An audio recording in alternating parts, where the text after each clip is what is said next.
Hello, everyone. Welcome to episode 21 of the Masters Muscle Podcast. Vin, before we introduce our guest, I had someone reach out to me and ask, you know the lineup, obviously. Is there anybody you were excited to be standing next to on the Olympia stage? Or anybody that you competed against to kind of reinvigorate the rivalry or anything? Honestly, no. I've just been staying in my own lane, and just I'm focused on me getting in shape. And I've had this thought, actually. I don't know if you guys understand this, but I actually have thought about shutting down my Instagram and shutting down my Facebook for the next 3 months, because it can be a little overwhelming with people asking me that kind of question, and they're expecting me to give them some, like either gossip or even to the point of any kind of question leading into the show. And it could be a little overwhelming sometimes. So no, I'm not thinking about anything but just bringing my best to the Masters Olympia and leaving it all on the stage. Kicking butt and taking names. I love it. So Vin, please introduce the guest of the night. So, God, I can't tell you. I feel like I've always known John. We've crossed paths many times throughout the years at the Olympia, the Arnold. And I pride myself in not only being a competitive bodybuilder, but a fan of the sport. And the only person that I can think of that came close to that was Chris Cormier, after a conversation I had with him. And then throughout the years, John Hansen would pop up. I'm like, John knows everybody. John knows more people than I do. He knows so many people in the industry. He's so well versed. And I wanted to get him on the podcast to have him share his knowledge and his experiences. And welcome, John. Thank you so much for coming on. Thanks for having me, Vin. I appreciate it. Oh, you're welcome. Listen, so one of the things that I don't know about you is how you actually got started. So let's go to that. And okay. All right. I got started in bodybuilding in the 1970s. I think I was around 13 years old. My interest in bodybuilding started when I was a kid, and I used to read the comic books, the superhero comic books, and I admired the superhero physiques back then, because as anybody who was around back then knows, bodybuilding was a very small sport, and actually fitness was not around. I mean, it was not popular. Like, nobody worked out. You would very rarely even see anybody who had muscles, and there wasn't many gyms around back then. So the only guys that I knew who had muscles were these superheroes. And then the next guy I saw who created my interest was Bruce Lee. We were at a car show. My whole family was at this antique automobile car show or something. And they had the Batmobile there from the TV show Batman. But they also had the Green Hornet car there, which was, I think it was called the Black Beauty. And this was shortly after Bruce Lee died. And they had a poster of Bruce Lee against the car. And it said, "In Memoriam Bruce Lee." And I never saw him before. I didn't know who he was. And he was ripped. It was from Enter the Dragon. It was a picture from Enter the Dragon. And I was like, who is that? That guy looks like a real life superhero. So because he had just passed away, there was a bunch of magazines and books written about him that were on the marketplace. So I bought everything I could about him, and I did everything he did in order to look like that. And one of the things he did was he worked out with weights to have more power, and also I think to develop his physique. So when my parents asked me what I wanted for Christmas that year, I told them I wanted a weight set. So they bought me the weight set, and then it came out with a little fold out of like 10 different exercises. So I started doing those exercises at home in the back room of our house. And then I wanted to do more. So that's when I started going out to the health food store, and I bought bodybuilding magazines, and I finally discovered what bodybuilding was.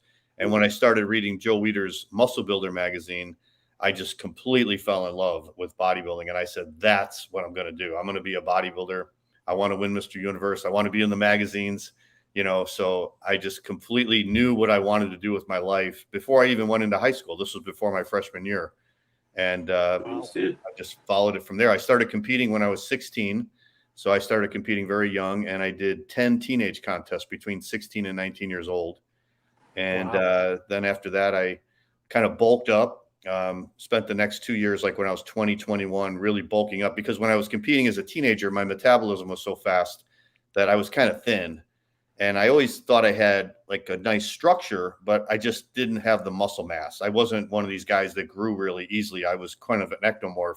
So it took a lot of work to build up my physique. And so when I was 21, I just spent those 2 years bulking up, getting bigger, eating a ton of food, training really heavy with the basic compound movements. And then by the time I was 21, I was 230, which was 100 pounds heavier than when I started. When I was 13 years old, I was like 130, 135 pounds. And then I started competing again in the NPC, and then eventually made my way to the natural bodybuilding competitions. And then I won the Natural Mr. Universe and Natural Olympia. John, I saw a podcast with you that as a teenager, you were eating 5,000 plus calories because your metabolism was so crazy.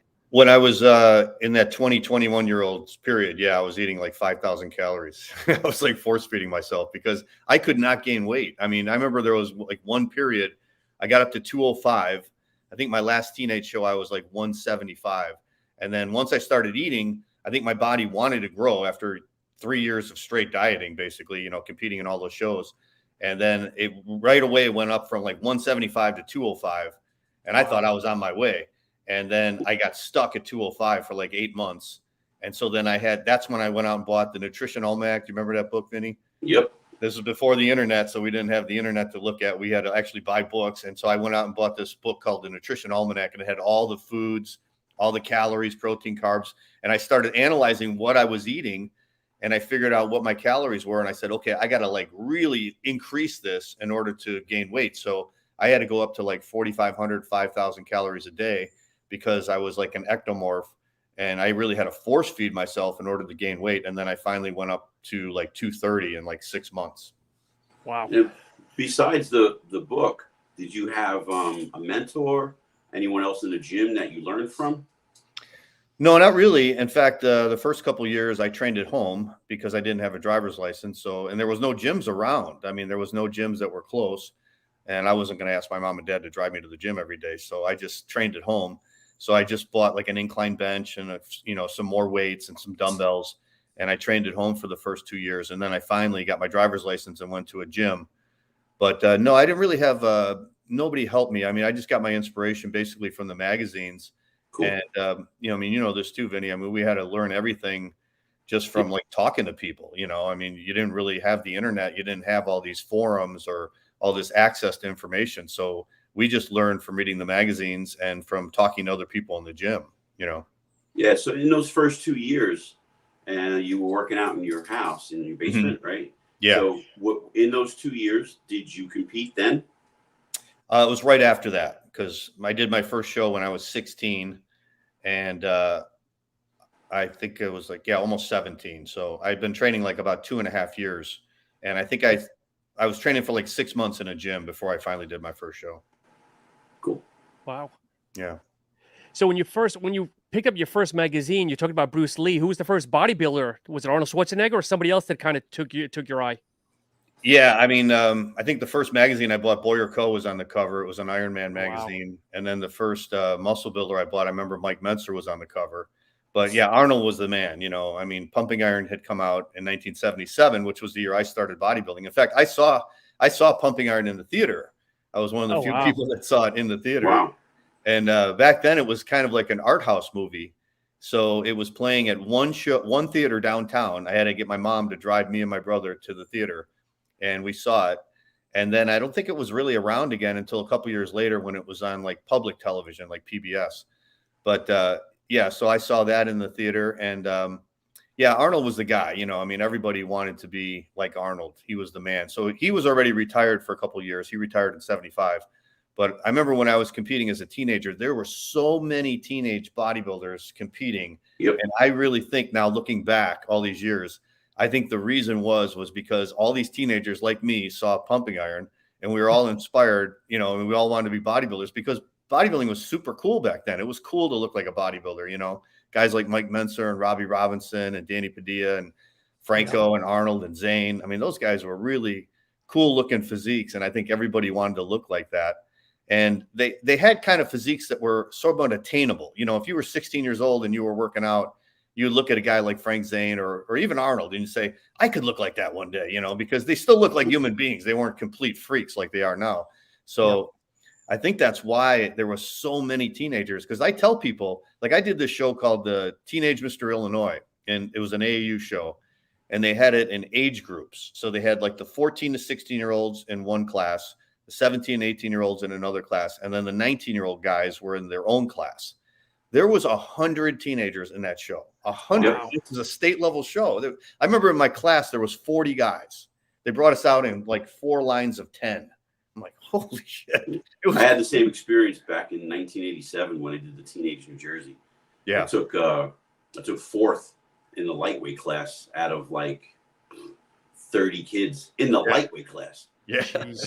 Yeah. If you remember, Robbie Lopez won that. He was a teen. Gerard Dente. Yeah, Gerard Dente won it. Okay. There's some big names in the show back then. Yeah.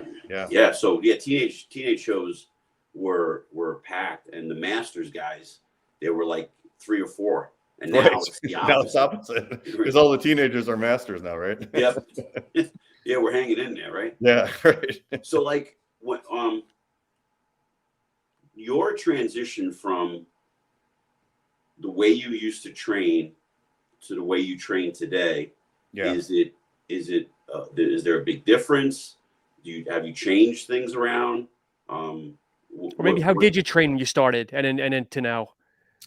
Well, when I was trying to get bigger, because I was kind of thin, like I said, I thought I had a good structure. I had wide shoulders. I had a big rib cage. So when I would look at pictures of myself, I'm like, well, I think I could be good if I could get bigger, because I just got to fill out. I got to get thicker muscles. And because I was more ectomorphic, I think, I mean, I wasn't totally ectomorphic. I would say probably ecto-meso, but I needed to get bigger.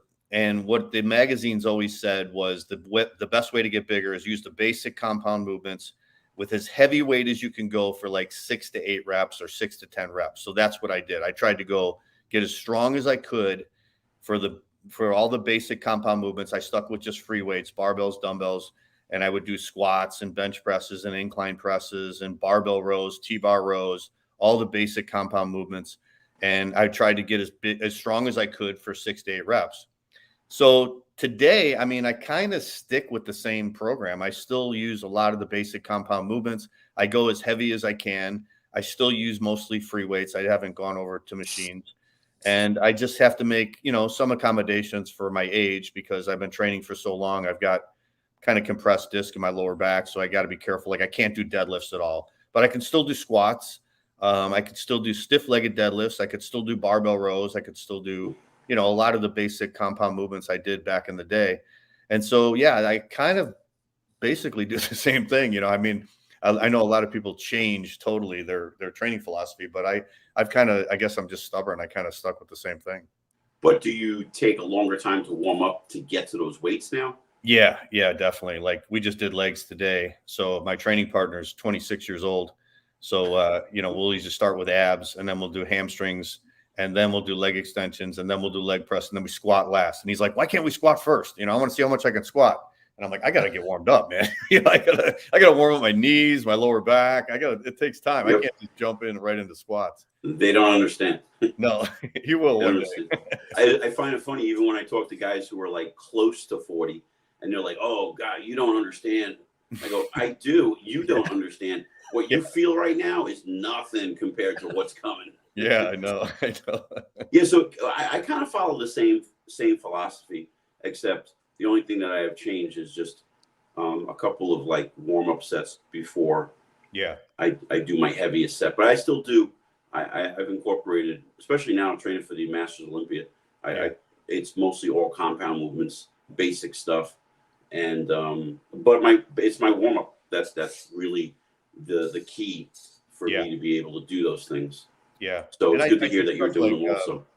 I do yoga and I have an inversion table at home. So I do the inversion table almost every day. So I do stuff like that to try to mine's right here. Oh, you got one? Here's my inversion table. All right.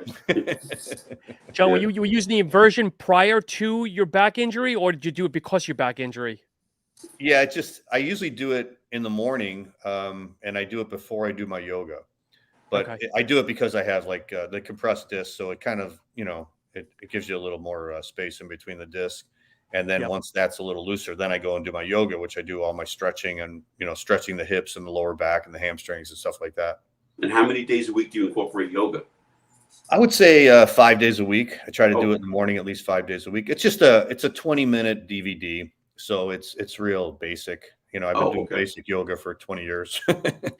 So you don't actually go to a yoga studio? No, I've never gone to a class or that hot yoga. I've never tried that yet.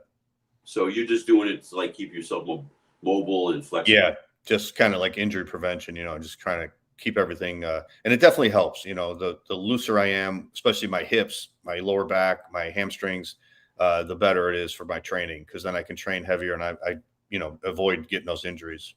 I've been thinking about adding that in for this prep, and it's nice to hear that you have that in your program, because I know nothing about it. Like, I've never done it.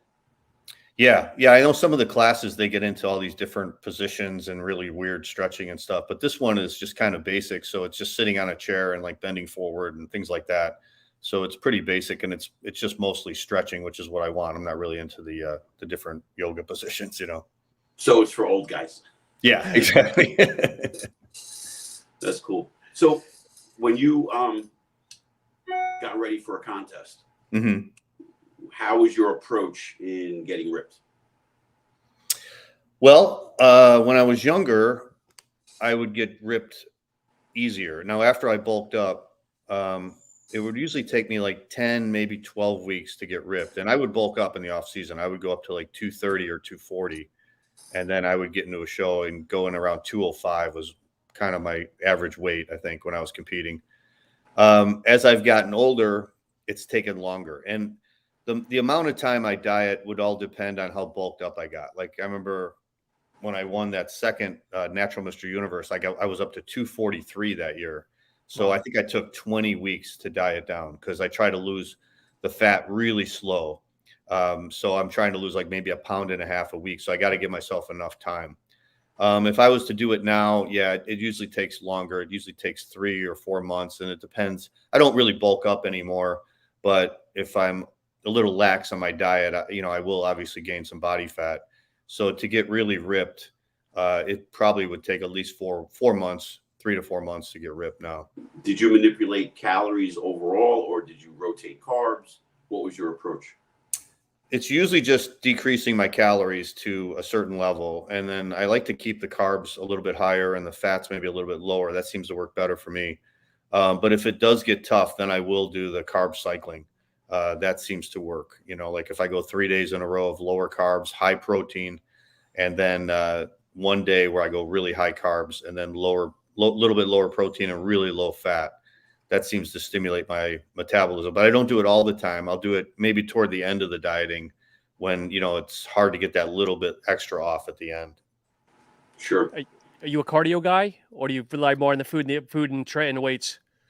Yeah, more food and with the weights. I mean, I will incorporate cardio. I do more cardio now than I did when I was younger. When I was younger, I mean, there was many shows I did where I just dieted a long time and did no cardio, and I was able to do that, Sure. But now being older, I think I do have the cardio definitely does help.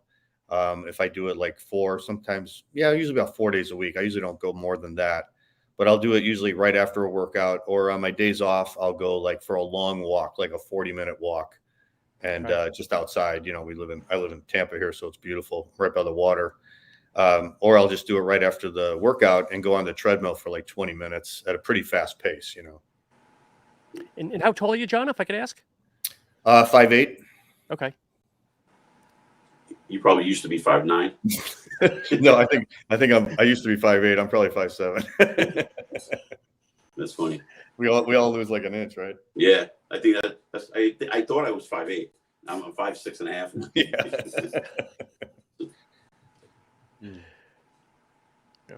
I don't know if Sean, you had a question. No, go ahead, Vin. Go ahead. No, so just yesterday we changed gears for a second. We found out that Mike Quinn. Mike Quinn passed away. Yeah. And he was fighting an illness for a long time, which we don't really know too much about. Right. But I know you and I both have had encounters with him in a positive way. Yeah. And, you know, he was a great guy, full of life. Yeah.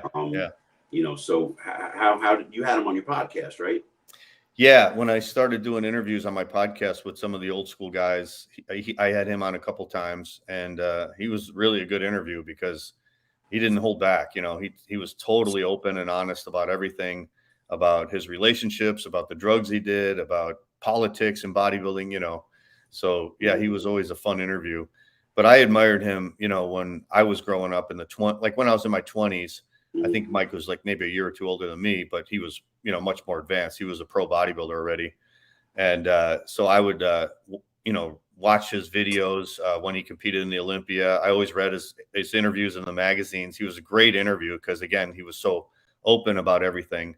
And I liked his physique. You know how we kind of like pick a guy who's got the same kind of physique we do as someone to look up to? And that's Mike had kind of the same, or I had kind of the same kind of characteristics in my physique that Mike did. I had big arms, biceps, and a good back, and that's what Mike had. And then my legs were always lagging a little behind my upper body, and that's how Mike was too. So when I was putting together a posing routine, I would always look at Mike's posing routines from his Olympia, and he was a great poser. He would always pose to like Guns N' Roses or the Gap Band, you know, really high energy stuff. Yeah. And he coordinated his poses perfectly with the music. He was really a great poser. And so I would always watch his stuff, and I would use a lot of the same music he did. I would borrow some of the same poses he did. So he was an inspiration to me like that. He was always one of my favorite bodybuilders, although I knew he wasn't going to probably beat Lee Haney or Rich Gaspari or Lee Labrada. He was up there. You know, when he came in good shape, he was still up there. So I just really, I was a big fan of his. And then I did get to meet him. The first time I met him was at I think the 1990 Pro Ironman, which was in California. And I was out there on vacation and I got to see it. And that was the first Pro Ironman they ever had. Sean Ray won it. And he was in the lobby, and I just went up to him, and he was super cool. Like, I always heard like he was an asshole or he was super aggressive, and, you know, he always started fights with people, but he was so cool. So I'm like, man, that's bullshit. He's not an asshole at all. No, he was like really cool. I think it was a persona. It seemed like just his intensity persona, but behind the scenes, different person. Yeah. It was funny he's talking about his posing routines, because when I would do the same thing that you did, I would look at all the videos of, you know, Labrada, and I would see my Quinn too. And you would think like a guy, an alpha kind of guy like that would not do the routines that he did. and I thought it was kind of like cool because it showed you how to present your physique on stage the way it should be, in the sense of like, don't hold, like, I think too many guys hold back on how they present their physiques. And a guy like Mike would be so charismatic and so full of energy on stage. Yeah. It was inspiring to watch. It was, yeah. Did you ever cross paths, Finn? Yeah. So in 91 or early 92, I had an opportunity to go to the WWE headquarters up in Connecticut. Oh, really? Okay. Yeah, I got hired to be like in a background of a video. And it was not MC Hammer. One of the guys like MC Hammer. It was one of the rappers. Yeah. And he was popular at the time. Definitely wasn't MC Hammer, but I can't remember the guy's name. And they were also doing footage with Mike Quinn and doing some training videos. Okay. And I got an opportunity to train back with him, and he showed me a trick where it's not a trick. It's just, you know, instead of going from one side to the next on one-arm rows, he would tell me, okay, you're going to do your left side. I'm going to do my left side. We're going to recover. You'll do your right side. I'll do my right side. Okay. And so he said to me, when you're alone, do your left side and think of it as half a set, and you're going to wait a minute and do the other side. And that was the best advice at the time, because I was still like growing. I wasn't like, you know, I was competing out, but it was just coming out of my teenage years. Yeah. And that really helped me for the 92 Jersey and Junior USA. It brought my back up. I did that for like a year. I followed his advice with that. Okay. That's awesome. Yeah. He was really cool. And then there was some other guys involved that from New York and Florida who didn't like each other. It was great stuff at the time. The energy back then was way different, you know, than it is today. Yeah. And Mike was full of energy, and every time I saw him, he acted like he always knew me. Mm-hmm. You know, he was one of those guys that just, once you met Mike Quinn, he always respected you. Yeah. He was cool. He was real cool. Yeah, so, that makes a big deal. I mean, we used to admire those guys so much in the magazines. So when you finally got to meet them in person, it was a big deal. It was like kind of like meeting a movie star, you know. So the ones absolutely. You know, the ones that treated you with respect and the ones that were cool to you, you always remember that, you know, and the ones that weren't, you always remember that too, you know. So absolutely. Absolutely. Yeah. Yeah, but obviously thoughts and prayers go out to the Quinn family. Again, big loss, but yeah, great stories, guys. Yeah. So where are you at now with your career and what are you doing? I'm in Tampa, Florida. So I grew up in Chicago. I moved out here about 12 years ago. And right now I'm doing online coaching. I'm working for a company called Pro Physique, which is owned by a friend of mine, Paul Rivalry. And I'm also involved with doing my podcast. I have this podcast called Bodybuilding Legends, where I interview guys from the 60s, the 70s, and the 80s. I usually stop at the 80s. I don't really talk to any of the current guys. So it's more the golden age of bodybuilding. And I try to talk to them about their careers and, you know, what they did for their training and any good stories they have and things like that. So that's been going on for, I think this summer will be 6 years I've been doing it. Nice. So, and then I'm writing books. I'm writing a book right now on the history of bodybuilding, which will probably take me a couple of years to write. And I'm going to write another book. I just turned 60 this year, so I'm going to write a book about turning 60 later in the year. So yeah, all that pretty keeps me busy, you know, with the coaching and then the writing and the video editing and all that stuff. You know, that's basically what I'm doing now. And how many natural Olympias did you win? I just won the first one in '98. And the universe I won 3 times. I won it in '92 and '96. And then I won the Olympia in '98. And then I came back and won the universe when I was a master's, when I was 49, right before my 50th birthday. And was it your last contest? No, then I came back and I did some NPC shows. I did Tim Gardner's Tampa Pro, the amateur part of it. I did the over 50. And then I did the Florida State. So that was in 2016. That was my last time I competed. I was 53. All right, cool. Just like how I am right now. I'm 56 now. Okay. John, yeah. Did you ever want to get your IFBB Pro card, or did you want to stay on the other side of things? No, I tried. When I was 22, after I went through that bulk up period and I got to 230, I went to the NPC and I gave myself a 5-year window. You know, I gave myself I said in 5 years I want to turn pro. So back then, the only way to turn pro was you had to win your class at the nationals, go to the Mr. Universe, win the Mr. Universe, and then that's how you got your pro card. But I wanted to win Mr. Universe. That was my goal. But I just wasn't big enough. You know, I was around 205 as a heavyweight, and I went to the junior nationals a couple times, and I couldn't even make top 10. So I was using steroids for a little bit then, but I only used them like 12 weeks before a contest. I didn't use them in the off season because I didn't feel I needed to, because I was already 230 naturally. But maybe I needed to do more. You know, that's what everybody was telling me. They go, you're not going to play with these guys, you know, doing a 12-week cycle, pre-contest cycle. You got to do more in the off season. So I never did that. So maybe that was the reason, whatever. But I did go to a light heavyweight on my last contest. But I lost a lot of size in my legs. So I think my structure was too big to be light heavyweight. So yeah, after 5 years, I won a couple local shows. I won like the NPC Illinois State. I won the Mid-America. So I won like state and regional level shows, but I couldn't crack the top 5 at a national level show. So I decided to not do it anymore. When you competed in Illinois, did you compete with Chuck Sanow? Yeah. I competed with Chuck as a teenager because we knew each other since we were teenagers. Yeah. He's still the chairman, right? I believe, right? Yeah, he is. Yeah. Cool. Yeah. And I trained at his gym. He owned a gym called USA Gym. Originally, I trained at a gym called Hammer's Gym in the 80s. And then when that gym closed, Chuck opened up his gym called USA Gym, and everybody went there. And then, me and Chuck, I've known Chuck since I was like 18, but I think we only competed against each other once there was a contest called the Chicago Challenge in 1989, and he won. I mean, he was a great competitor. He was always so shredded and ripped. And I got 4th at that show. I carb loaded with, and I made a mistake. I was drinking too much water when I was carb loading. So I was the biggest guy in the show, but I was not ripped like Chuck was. And Charles Durr took second. Remember Charles Durr? Yeah. Oh, yeah. I know. Oh, Yeah. wow. He won the middleweight class at the USA, I think, in '91. The year Matarazzo won. Right. I actually competed out that way once at the Continental USA in Skokie, Illinois. Oh, yeah. I remember the Continental USA. Yeah. Yeah. It was 1989. Wow. Was it really?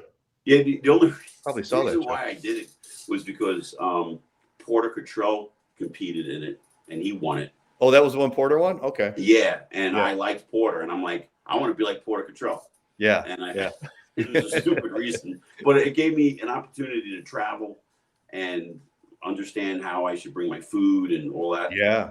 And it was a good experience. It actually prepared me for what was to come. Yeah, absolutely. Yeah, they had some great shows back in Chicago back in the day. Have you ever competed internationally? Well, the Natural Olympia was in Greece, so I guess that was like international. Yeah. They wanted to hold the first one in Greece, because that's where bodybuilding started. So that was kind of cool. And I went out to Hungary the week before that to do a guest posing at the Hungarian Championships, which was a natural contest too. And the promoter of that contest, he brought a big team of bodybuilders from Hungary over to Greece to compete in the first Natural Olympia. So I think that was the only time I ever competed overseas, though. Did you get a chance to guest pose a lot around the world? Not around the world, but I did guest pose a lot.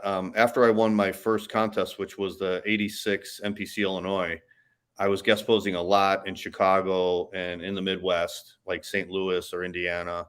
And then even when I was in natural bodybuilding too, I competed, or I guest posed a lot of shows. So yeah, I did a lot of guest posing when I was competing, but nothing, nothing international. It's kind of funny. When I talked to a lot of guys that competed in the '80s and early '90s, and did well, won a state title or regional title, and guest posed, and made kind of a little bit of a living from it. Yeah. And guys today don't even think of doing that. I just find it bizarre. I think the guest posing is pretty much done. I don't think promoters use guest posers much anymore because, the whole landscape has changed now because we have social media. I think people see these guys on social media, so they don't need to see them at a contest. Where before we had social media, if you had like Ronnie or Jay at a contest, you would I remember there was a promoter in Chicago who would bring like Jay in every year or bring Ronnie in every year, and he would sell out every time he brought. So I think he would pay them like $8,000 to guest pose, but he would make his money back because he would completely sell out because people wanted to see these guys because they couldn't see them, except for the magazines. That was the only place they saw them. Now you see everybody on YouTube every day. Everybody's got videos and you see these guys. So I don't think it's a big draw anymore to have a pro bodybuilder as a guest poser. And plus now they have all these different divisions. So I think the promoters are making their money off of the entry fees. And then I don't think they really even care about, I'm sure they want to fill the audience, but I think they're making most of their money off of the entry fees. As long as they get enough people in all these different divisions that they have, they're going to make a profit. Right. Where before, I think it was more important to sell out the contest because they only had a couple divisions back then. They just had bodybuilding, Yeah, and it's funny. Jay is actually guest posing at the Masters. Yeah, he'll be at the Masters. Yeah, he's getting in shape. It's going to be interesting to see what he puts together. Yeah. He already looks pretty good. Yeah, he does. He'll be 50 this year. He's still young though. So, John, what you and Vinny don't see is people ask questions here on the side here, and someone's asking what your thoughts were of Mike Ashley. Oh, Mike was great. I saw him at that pro Ironman that Sean Ray won. He got second, and I interviewed him as well. So yeah, Mike was an incredible bodybuilder, unbelievable condition, like super ripped, and another good poser, another great poser. He was also drug free. That's what he says. Yeah, he said he was natural. So he was actually, I think he was the only one back then saying he was natural. Him and Paul Jean Guillaume. Yep. Yeah, it's hard to believe that you could win a pro show or place high in a pro show being natural, but he didn't weigh a lot. He was like 190 pounds on stage. I mean, he wasn't a big guy, but he just had that incredible muscle separation and good thickness. So, and I know he was so strict with his diet. I've talked to reporters that saw like he would bring all his food with him in Tupperware containers. You know, and this is back in the 80s before anybody was doing that stuff. Mm-hmm. I remember he would even bring a microwave with him to the hotel room. Yeah, so he was really meticulous with his diet. That's pretty cool. Yeah, John, with the natural Mr. Olympia, someone else asking, is that drug tested in your analysis, or how do they verify or validate? They did a urinalysis. Yeah, so Okay. I think they do it differently at every one. Some of them would take a sample of, you know, urinalysis sample from everybody, and then everybody would have to pay for the test. And then some of them would do it like right after the contest. So if you won or took second or third, you would have to go and give a drug sample, and then, you know, sign the things and all that stuff. And then they would test it then. So I think that's probably the better way to do it, because then you're only testing the guys who are placing higher. There's no reason to test the people that place lower, you know? Yep. Yeah. And then they could do polygraph too. You know, I promoted I think I promoted 15 drug tested shows. So we did it. We did it several different ways. We did one, you know, a couple of times I did it with a polygraph guy, and he would have to come in like on Thursday and then do polygraph tests all day Thursday, all day Friday, and try to get everybody in. And he would test everybody. And then we switched to doing more urinalysis, and but you have to pay for it. See, that's the bad thing. If you're a promoter of a natural bodybuilding show, you have to pay for those tests. So the more testing you do, the more you got to pay for.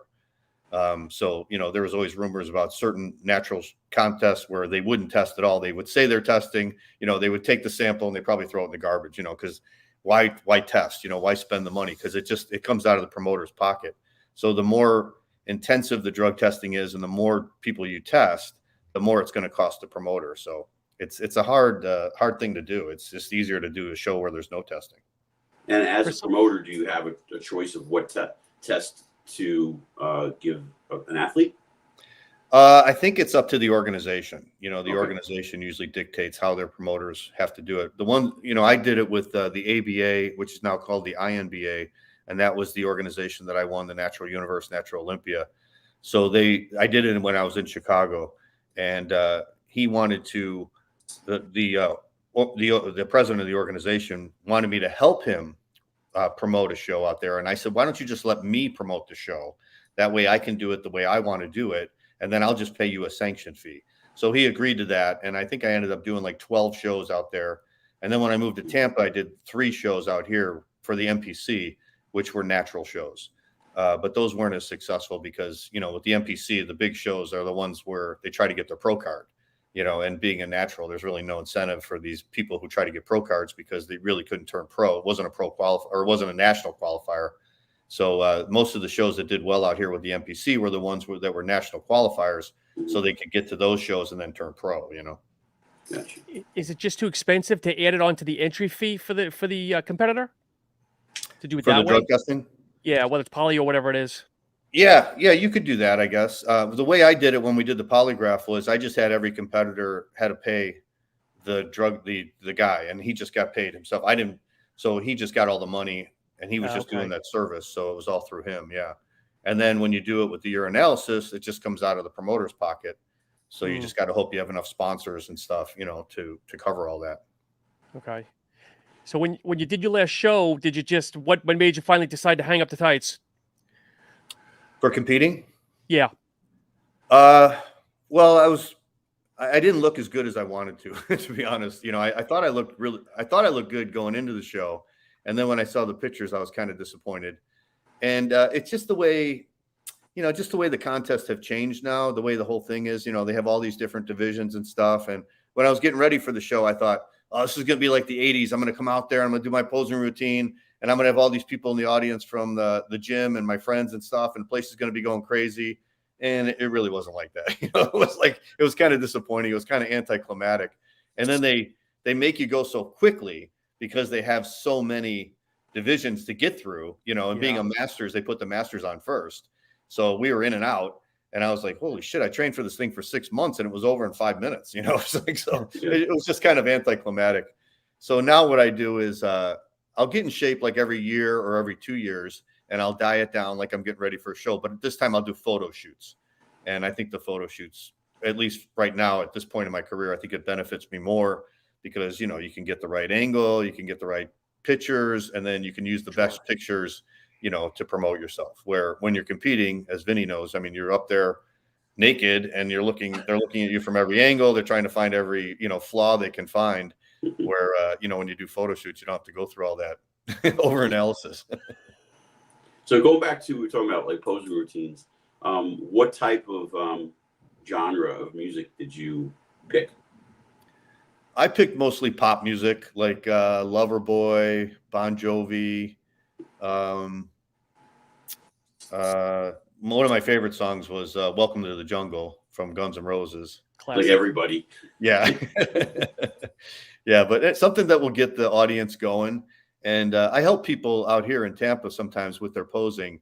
And I always tell them, for some reason, these kids today, they pick these songs where it's just instrumental. And I'm like, I haven't even heard of the song. What is this song? And it's kind of slow and it's instrumental. And I'm like, you need like an 80s song, with good rock music, good lyrics, that's what's going to get the audience going. They just pick these slower songs. And I'm like, that's not going to do anything. And then I tell them that you can coordinate your poses with the music. When the music goes high, you can do this pose. And when it comes down, you can do this pose, your transitions. And so I think the music you use is so, so important, as far as an audience response, and I don't think a lot of these kids get that for some reason. I guess they're not seeing it out there in the posing routines that are out there, with the pros. They're just, if you go to the Olympia, most of these guys don't do good posing routines at all. They're doing this to the crowd. Yeah. I can remember posing routines, the song this guy used, what year it was, like from 30 years ago. And I can't remember one posing routine from the Olympia last year in 2022. And that was just 6 months ago. It's funny, at the Arnold, the only posing routine that stood out that I thought, because I'd never seen him pose before, was Nick Walker. Yeah. And he did an excellent job. Yeah, he does. He did an excellent job. So I was very happy to see him pose. Yeah, he's doing lunging poses and he's doing good transitions and he uses good music. So yeah, you could tell he's working on it. He's not Lee Labrada, but he's doing a good job. Yeah, I'm having an issue now. I'm thinking of like, what do I want to use for the Masters Olympia? And I go back to the same thing that you do. So I think of like who stands out for me. I think of Bob Harris and Lee Labrada and Muhammad Makawe and the young guys today. I showed a kid in the gym the other day, Bob Harris. He had no idea who he was. And he knew of Frank, he knew Frank Zane. Yeah. And I guess because Frank won the Olympia 3 times, so the kids know that. Yeah. And I showed him Bob Harris and he's like, how come he never won the Olympia? I said because he just was against better guys. Yeah. And trying to think about posing routines of like how Sean Ray posed to like Dream Girls. Yeah. I Am Telling You, or I think that's the name of the song. That was from Dream Girls. Yeah. Yeah, Dream Girls. Lee Labrada had some amazing mixes. Yeah. I actually think one of his routines was from that movie from the 80s, Warriors. Oh, okay. Yeah. Yeah. Yeah. And I remember he posed to the theme music from The Running Man, Arnold's movie. The Running Man. Yeah. But he mixed a lot of stuff together. He would do 2 full songs together. He would come out and pose for like 3.5 minutes. He was amazing. And he wasn't even breathing at the end of it. He was incredible shape, most so in condition. Yeah. Yeah. He would just flow and, effortlessly through all these poses, lunging, moving this way, moving that way. And he would do 2 full songs and he would it was just perfect. He was amazing. Like I Googled the arena where the Masters Olympia was going to be. And I saw some concerts that were online, and the sound system there is magnificent. Oh, great. Awesome. So like I have a few things in mind. I have a list so far. It started out with 1. I'm up to like 8 songs. Okay. I have one. I always tell people, don't pick a song on emotion. Like you and I don't mean to be disrespectful to some people, but some people will say, well, this song reminded me of my dad or whatever. Yeah. Right. He passed away. Yeah. And it just reminds me of him. And now here I am. So my dad passed away, and he was a singer, and I have on my sleeve, on my shoulder, I Did It My Way by Frank Sinatra. Yeah. And that's one of the songs that I'm thinking about. I Did It My Way. Yeah. And I'm like, I'm going against what I preach. Right.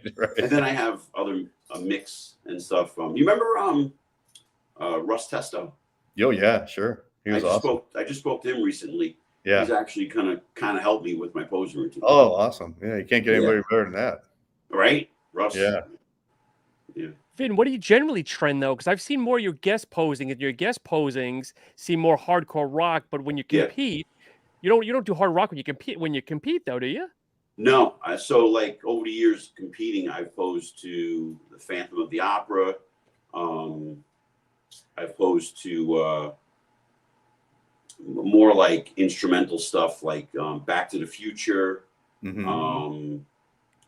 Some would say kind of corny songs, but it would Keith Washington, Kissing You. Yeah. Very, very sexy song. Yeah. You know, but like the problem I'm having now is my left knee, I'm bone on bone. And I just had some therapy done to it. I had some exosome therapy injection into my knee. Okay. And it's actually 80% better. And I'm just starting to attempt to get into some lunging positions with posing. Right. And I noticed that when I'm in the gym and I'm training, I can go into a lunge and no problem. But when I'm cold, so I'm like, well, I'm going to be cold backstage. I'm like, I'm not going to be trained. I'm just going to be pumping up. So I'm not sure where I'm going to go with it. Yeah. My arsenal, and and I have 14 anchors throughout both shoulders. Wow. So I'm limited on some of the poses that I would able to do with my hands in the air. So a lot of my poses now might be more closed poses opposed to open poses. And I'm limited on the open poses. You know, my front double bicep is fine. My front lat spread is fine. But those overhead Zane kind of poses, I'm going to be limited to. So I don't know yet. So I won't know until probably maybe 3 or 4 weeks out from the show. Okay. When I'm, my waist is really small and everything's flaring and my quads are, you know how it is when you're 3 or 4 weeks out.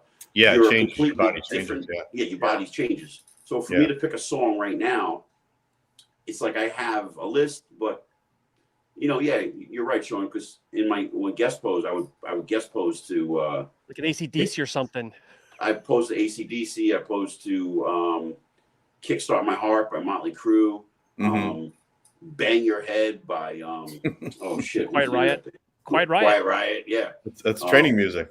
It's all good, great music, right? But it's great to pose to. And then I start thinking, like, does that what people would want to see in a posing routine? I know in a guest posing, but maybe I should lean towards something from the 80s and 90s. Yeah, I don't know. Maybe the Final Countdown. Remember that one? Oh my God, yeah. But what are your thoughts on combining both? Like a lot of people, I remember back in the day, would have something slow and then be a pause and all of a sudden jump into something fast paced to get the best of both worlds. Yeah. Well, we only have 2 minutes to do a posing routine. Okay. Right. So I know, like back in the day in the NPC, we used to have 90 seconds. Now they only have 60 seconds. So I know that, like, when I pose to any song, you had like, and John, you know this, like you can come out, you can strut a little bit, come out like, with an attitude, do a spin or something, right? And go into your routine. And the actual posing routine was probably 70, 80 seconds and 10 seconds worth of fluff to get you going, right? So now we have 2 minutes. So I want to take the most time. I don't know how I want to start my routine. I don't think I'm not that guy anymore. So I don't know if I look good walking out with an attitude like I did when I was younger. So I got to see how I don't know. I don't know what I'm going to do yet. I really don't know. Yeah. Well, you have to slip the sound guy $20 and tell him to go longer. That way you can go like. I've done that.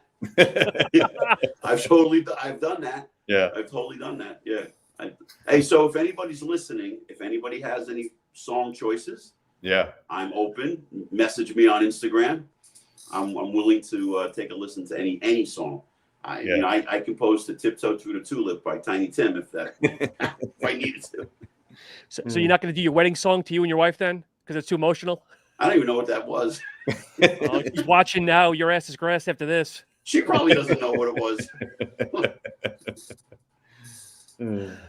Oh my God. But John, as you wind down, as Vinny had mentioned earlier, we have 3 random questions just so people get to learn a little bit more about you. Okay. What's your favorite actor or actress? Oh, wow. Favorite actor. I'm a big movie guy, so I love movies.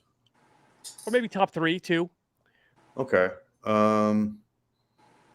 Like current or all time? Your choice. Dealer choice. I mean, Robert De Niro is awesome. He's amazing. Daniel Day-Lewis is great. Movies, my favorite movie of all time is still Rocky. Of course. Yeah. First one? Yeah, the first one. Okay. And The Godfather. Pulp Fiction, Goodfellas. Yep. I like you even more now. It's funny you bring up Robert De Niro because it was just announced he's 79 and his wife is pregnant. Talk about having kids at a late age. He's like 6 kids. That was Pacino, I think. No, Pacino as well. Pacino's like 84 and just announced he's having a child. They both got him pregnant. Wow. That's how much of a movie nerd I am. And today's Clint Eastwood's birthday. He's 93. Wow. Crazy. Yeah. You win the lottery. What's the first thing you buy? I'll tell you what, if I won the lottery, I would create the first bodybuilding hall of fame out here in Tampa. I would buy the building and I would start the first bodybuilding hall of fame. There's never been a bodybuilding hall of fame. So if I ever won money, that's what I would do with it. I like that. Wow. Yeah, it's a good one. That's good. Yeah, and then, of course, and then you obviously go back in time. What advice would you give yourself? Personal, bodybuilding, professional, whatever it may be. Well, it's easy to say now, but probably be a little more well-rounded. I mean, I'm sure Vinny can relate to this. So when you get involved with competing, it's just becomes so tunnel visioned that you kind of don't enjoy the process a lot of times, and you push things aside just for, competition. So I think I would have been like, I didn't go away to college because I didn't want it to interfere with my training, where now I think, I could have done that. I probably could have went away to college for a 4-year degree. I ended up getting my degree later on at night, going back to school at night. And like my 2 nephews, they both went away to college and they've got great memories from that. They've got good friends from that, great memories. But I just was so focused on like my bodybuilding that I didn't, I just like was tunnel visioned and just worked as a bouncer and just put everything into bodybuilding. So it's easy to say now. I mean, I don't know if I would have changed it, but maybe been a little bit more well-rounded. I think that might have, but I have no regrets, I guess, really. I mean, it's also fun when you do something and it's like, I have no other choice. There's no plan B. I've got to win this contest. I'm putting everything on the line for it. That's very, very energizing and very exciting, especially if it works out, and you win the contest. So I don't regret that at all. Those were some of like the best memories of my life, was going into some of those contests and winning those shows and putting everything into it, and then becoming successful and winning that contest, whether it was a state title or whatever it was, it doesn't matter, So those were the memories I have from some of the contests I won and some of those years I went through in my 20s and 30s, I'll never forget. So I never wanted to live like a normal life and just go get a job and get married and have a regular house and, all that stuff, and not be someone that people would know. I wanted to make a name for myself in this field, which was bodybuilding. So I was willing to go through those sacrifices and not do those normal things, I understand. So I have a listener now asking who would be the first inductee to the Hall of Fame.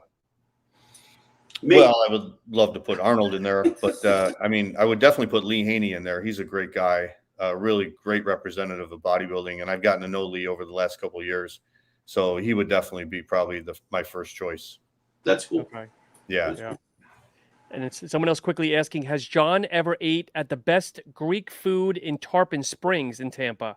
It's the restaurant, the Greek food, best Greek food. Yeah, I know they're well known for their Greek food. No, I never have. I'll have to make that trip out there. That's not too far. That's by Clearwater. So Yep. I'll have to check that out. Yeah. So where can people reach you for online training? My website is johnhansenfitness.com. So they could go there. I also have another website called bodybuildinglegendshow.com. And my podcast is on both YouTube, which is under my name, John Hansen. And if you listen to podcasts, it's the Bodybuilding Legends podcast. So you can listen to that. Usually we have shows up every week.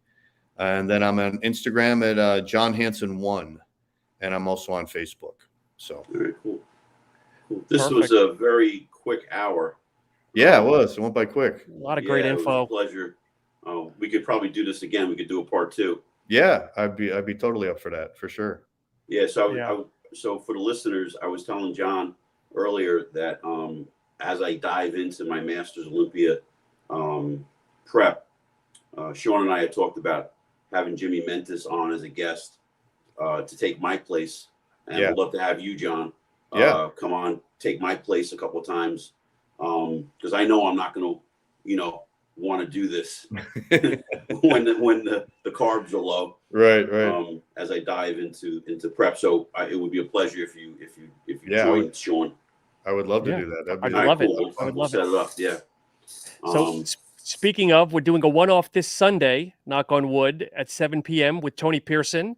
Oh, great. Tony's awesome. Yeah. And then next Wednesday, as you brought his name up earlier, Vinny Porter-Cottrell. Looking forward to meeting him as well. Oh, yeah. That's right. Porter's great too. I had both of those guys on my show. I just had Tony on recently because his movie came out.